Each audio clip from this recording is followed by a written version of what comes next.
یہ حدیث پاک نبی مکرم شفیع اعظم صلی اللہ علیہ وسلم کی زبان اقدس سے نکلے ہوئے الفاظ ہیں۔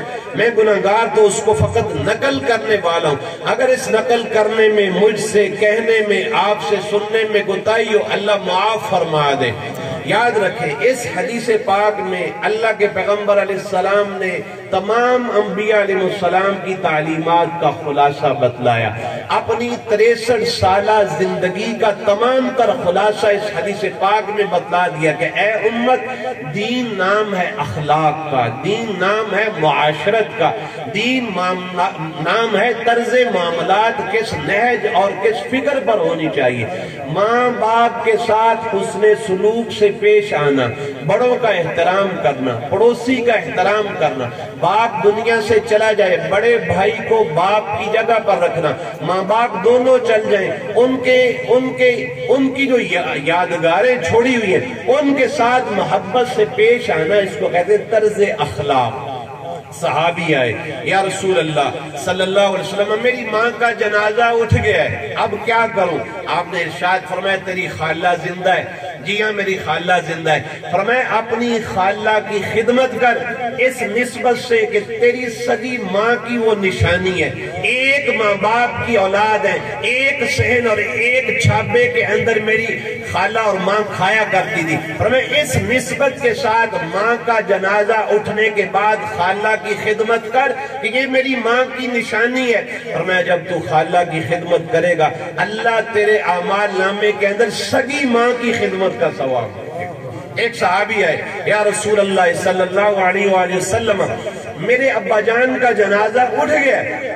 آپ نے ارشاد فرمایا عم الرجل سنو ابی، تیرا چچا اور تایا زندہ ہے۔ عم عربی کے اندر چچا اور تایا کو کہتے ہیں۔ آپ نے ارشاد فرمایا عم الرجل سنو ابی ہی، باپ کی زندگی میں یا باپ کے جنازہ اٹھنے کے بعد اپنے چچا اور تایا کی خدمت کر، جب تو اس نسبت کے ساتھ کہ یہ چچا میرے باپ کی نشانی ہے، یہ تایا میرے باپ کا رشتہ دار ہے، اس کا نسب اس کے ساتھ ملتا تھا۔ فرمایا جب تو اس نسبت کے ساتھ اپنے چچا اور تایا کی خدمت کرے گا اللہ جل شانہ تیرے اعمال نامے کے اندر سگے باپ کی خدمت کا ثواب لکھے گا۔ میرے بھائیوں، ماں باپ دنیا سے چلے جائے، ماں باپ دنیا سے چلے جائے، ہر ایک نے جانا ہے۔ میں نے بھی اپنے والد محترم کا جنازہ پڑھا ہے، میری بھی والدہ محترمہ اب حیات ہے، لیکن ہم نے کرنا کیا ہے؟ جنازے اٹھتے چلے جائیں گے۔ یہ آبادیاں، یہ کار کوٹھی بنگلے، یہ عارضی ہیں، یہ عارضی ہیں اور فانی ہیں۔ بناتا کوئی ہے، رہتا کوئی ہے، مکان کسی نے بنایا، مکین کوئی اور ہے۔ یہ مسافر خانہ ہے، مسافر خانہ ہے۔ ہارون رشید تخت پر بیٹھا ہوا تھا، ایک مجذوب آدمی آیا اور اس نے آ کر کہا ہارون تم کون ہو؟ جی میں وقت کا بادشاہ ہوں۔ تجھ سے پہلے کون تھا؟ جی میرا باپ تھا۔ اس سے پہلے کون تھا؟ جی میرا باپ تھا۔ یہ محل کس کا ہے؟ تو ہارون کہنے لگا یہ میرا محل ہے۔ کہنے لگا نہیں یہ تیرا تو نہیں ہے، یہ تو مسافر خانہ ہے۔ آج تو بیٹھا ہے، تجھ سے پہلے تیرا باپ، اس سے پہلے اس کا باپ، تو چلا جائے گا تیری اولاد، پھر اس سے آگے۔ تو یہ مسافر خانہ اسی کو کہتے ہیں جس میں مسافر بدلتے رہے، مسافر خانہ اسی کہتے ہیں۔ آپ علیہ السلام تشریف فرما تھے، گرمیوں کی دوپہر تھی، کھجور کی چٹائی تھی، اس کے اوپر آرام تھا، قمیض مبارک اترا ہوا تھا اور تہبت باندھی ہوئی تھی۔ عین گرمیوں کی دوپہر کے اندر سیدنا عمر فاروق رضی اللہ تعالیٰ عنہ کو کوئی حاجت تھی، وہ آپ علیہ السلام کے پاس تشریف لے کر آئے، لیکن یہ جرت نہ کی، گوارا نہ کیا کہ میں آپ کو جگاؤں اور اپنی حاجت پیش کروں۔ ادب اور احترام کے ساتھ بیٹھے رہے کہ جب خود اٹھیں گے تو پھر میں اپنی عرض سامنے پیش کر دوں گا۔ آپ علیہ السلام گھنٹے 2 گھنٹے جب بھی آنکھ مبارک کھلی تو سیدنا عمر فاروق رضی اللہ تعالیٰ رو رہے تھے۔ اور پتہ کیوں رو رہے تھے؟ گرمیوں کی دوپہر تھی اور کھجور کی چٹائی کے اوپر آپ آرام فرما تھے۔ جب سیدنا عمر فاروق رضی اللہ حجرہ مبارک میں تشریف لائے تو ادب کے ساتھ بیٹھے رہے اور درود شریف پڑھتے رہے، عبادت کرتے رہے۔ جب آپ علیہ السلام نے عین نیند کے اندر اپنا پاسا پلٹا، اپنی کروٹ بدلی، دائیں سے بائیں ہوئے تو نبی پاک صلی اللہ علیہ وسلم کی پوری کمر مبارک کے اوپر کھجور کی چٹائی کے نشانات، ایک چھاپا لگا ہو۔ سنمر فاروق رضی اللہ عنہ رونے لگے اور سسکیاں بند گئی۔ آپ علیہ السلام جب بیدار ہوئے، آپ نے پوچھا عمر کیا ہوا، کیا ہوا، کیا پریشانی، کوئی قرض ہے، مرض ہے، کوئی جنازہ ہے، کوئی دکھ ہے، تکلیف ہے، کیا ہے؟ خیر رسول اللہ علیہ وسلم کوئی دکھ نہیں، کوئی تکلیف نہیں، ایک دکھ ہے۔ آپ نے فرمایا بتلاؤ کیا دکھ ہے، میں تیرے لیے اللہ سے دعا کرتا ہوں۔ یا رسول اللہ صلی اللہ علیہ وسلم ایک سوال ہے، اس کا جواب مطلوب ہے۔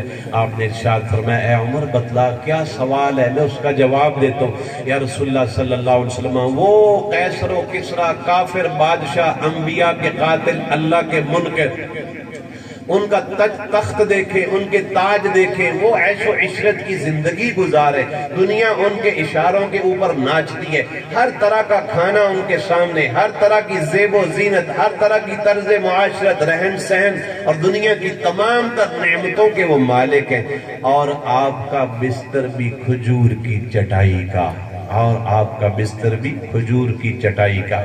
اب آپ علیہ السلام بھی رو پڑے، صحابی رسول بھی رو پڑے، اور آپ نے رو کر ارشاد فرمایا اے عمر کن فی الدنیا کأنک غریب او عابر سبیل۔ اے عمر یہ دنیا مجھ محمد کے لیے مسافر خانہ ہے، یہ میری منزل نہیں ہے، یہ میرا مقصد نہیں ہے، یہ مسافر خانہ ہے۔ او عابر السبیل، اے عمر دنیا میں ایسے رہو جیسے ایک اجنبی رہتا ہے، جیسے ایک مسافر رہتا ہے۔ آپ نے فیصل آباد جانا ہو تو آپ اپنے گھر کا پورا سامان لے کر فیصل آباد نہیں جاتے، پتہ ہے 2 گھنٹے کے بعد آنا ہے، سادہ کپڑے پہنے، ایک جوتا ساتھ لیا اور ہلکی پھلکی سی کوئی میڈیسن ساتھ لے لی، پتہ ہے 2 گھنٹے کے بعد واپس آنا ہے، تو آپ پورا ساز و سامان اٹھا کر نہیں لے کر جاتے۔ تو آپ نے ارشاد فرمایا اے عمر یہ دنیا میرے تیرے لیے مسافر خانہ ہے، اس میں اجنبی بن کرو، اس میں جتنا وزن اپنی پشت پر، اپنی کمر پر لادو گے، قیامت کے دن اتنا ہی حساب دینا پڑے گا۔ اور پھر فرمایا اے عمر تیرا یہ سوال کہ وہ کیسر و کسریٰ کے مالک، وہ تخت و تاج کے مالک، اور ان کے سروں کے اوپر جو تاج ہے اس میں ہیرے ہیں، سونا ہے، چاندی ہے، جواہرات ہے، لال ہے۔ آپ نے ارشاد فرمایا کہ اللہ نے ان کافروں کا حصہ دنیا میں دے دیے اور جنت میرے اور تیرے انتظار میں ہے، جتنا تم دنیا میں صبر کرو گے اتنا جنت تمہاری منتظر ہوگی۔ آپ علیہ السلام تشریف فرما تھے، سیدہ عائشہ رضی اللہ عنہ ارشاد فرماتی ہیں سامنے چراغ جل رہا، چراغ اچانک ہوا کا جھونکا آیا، چراغ بجھ گیا، جیسے ہی چراغ بجھا آپ علیہ السلام کی زبان اقدس پر الفاظ آئے انا للہ و انا الیہ راجعون، انا للہ و انا الیہ راجعون۔ سیدنا عمر فاروق رضی اللہ عنہ ایسے گلی میں جا رہے، جوتے کا تسمہ ٹوٹ گیا، جوتے کا تسمہ ٹوٹا تو فوراً زبان سے کہا انا للہ و انا الیہ راجعون۔ جب چراغ کے بجھنے پر نبی مکرم شفیع اعظم صلی اللہ علیہ وسلم نے انا للہ پڑھا، حضرت امی عائشہ رضی اللہ عنہ نے عرض کیا یا رسول اللہ صلی اللہ علیہ وسلم کہ یہ کلمہ انا للہ کا یہ تو ہم نے خاص کر لیا ہے جب کسی کی میت یا کسی کا جنازہ سامنے آئے یا کسی کے مرنے کی اطلاع ہے، پھر ہماری زبانوں پر جاری ہوتا ہے انا للہ۔ فرمایا کہ اے عائشہ میری امت کے اوپر کوئی بھی غم آئے، جوتا گم ہو جائے، مسواک گم ہو جائے، چابی گم ہو جائے، کوئی بھی چیز گم ہو جائے یا ٹوٹ جائے یا بکھر جائے یا کسی کی موت کی اطلاع، کسی بھی صدمے کی حالت میں جب میری امت انا للہ پڑھے گی تو اللہ ان کے گناہوں کو معاف فرما دے گا۔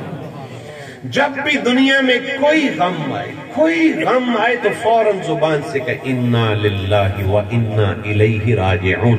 میں عرض کر رہا تھا نبی پاک صلی اللہ علیہ وسلم کی مبارک زندگی 3 چیزوں کا نام ہے، اخلاق، اور اس کے اوپر آپ نے حدیث سنائی کہ اس مسافر نے جو غار کے اندر پھنسا ہوا تھا اس نے اپنی نیکیوں میں صرف ایک نیکی پیش کی، اے میرے مالک میرے ماں باپ بھوکے تھے، میں نے سب سے پہلے ان کو کھلایا، ان کو پلایا۔ میرے بھائیو اگر آج ہم اس حدیث پاک کے اتنے پہلے حصے کے اوپر غور کریں تو تو میں بھی مجرم ہوں، آپ بھی مجرم ہوں۔ ہمارا آج اپنے ماں باپ کے ساتھ کیا سلوک ہے، اپنے چچا تایا کے ساتھ کیا سلوک ہے، اور ادھر نبی پاک صلی اللہ علیہ وسلم کیا فرما رہے ہیں کہ ان کی بخشش اور ان کی غار سے رہائی اس لیے ہوئی کہ وہ اپنے ماں باپ کے فرما بردار تھے، کہ انہوں نے اس وقت تک کھایا نہیں جب تک کہ ماں نے نہیں کھایا، اس وقت تک پیا نہیں جب تک کہ باپ نے نہیں پیا۔